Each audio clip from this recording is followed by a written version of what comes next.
Besides being a poet, she is a well-known writer of fiction, criticism and eminent translator.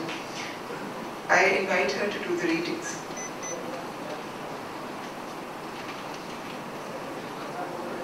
Like mathematics could be both pure and applied.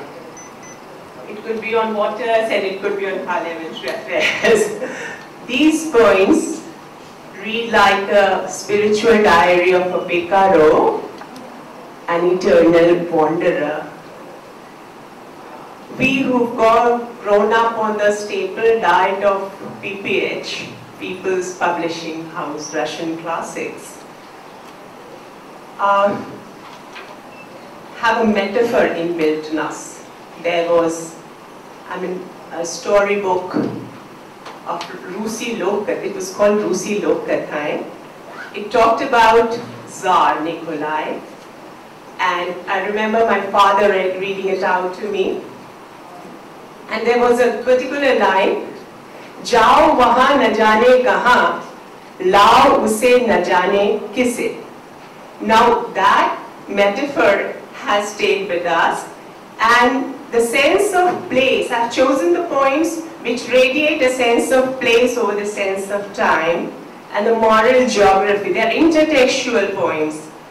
Akhmatova is the first one. The locale is Russia. Anna, your requiem meditations condemned and censored. Under the shadow of terror, your close ones disappeared one by one without a trace.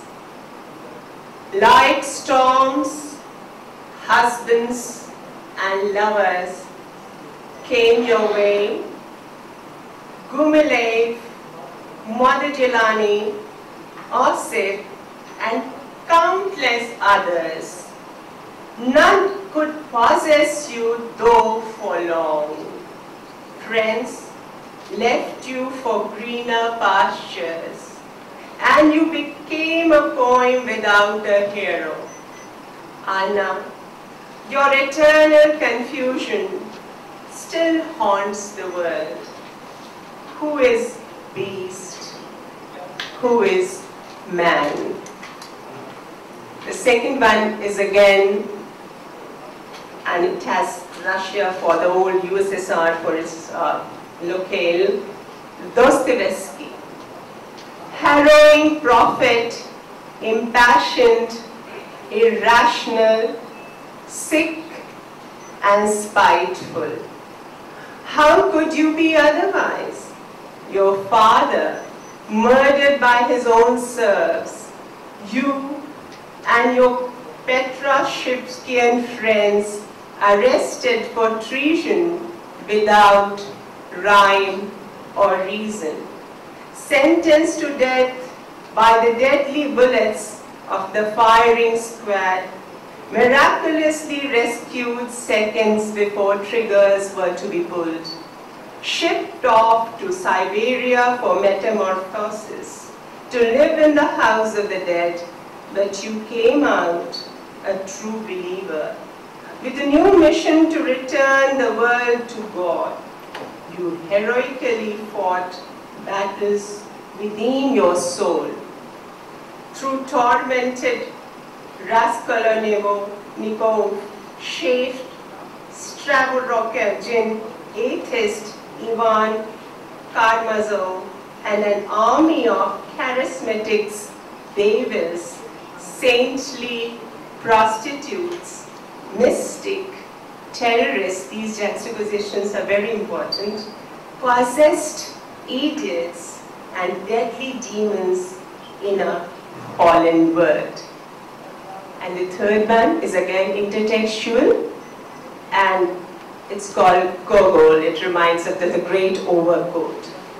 Your long nose and even longer overcoat can still be seen wandering on the Nevsky Prospect at odd hours.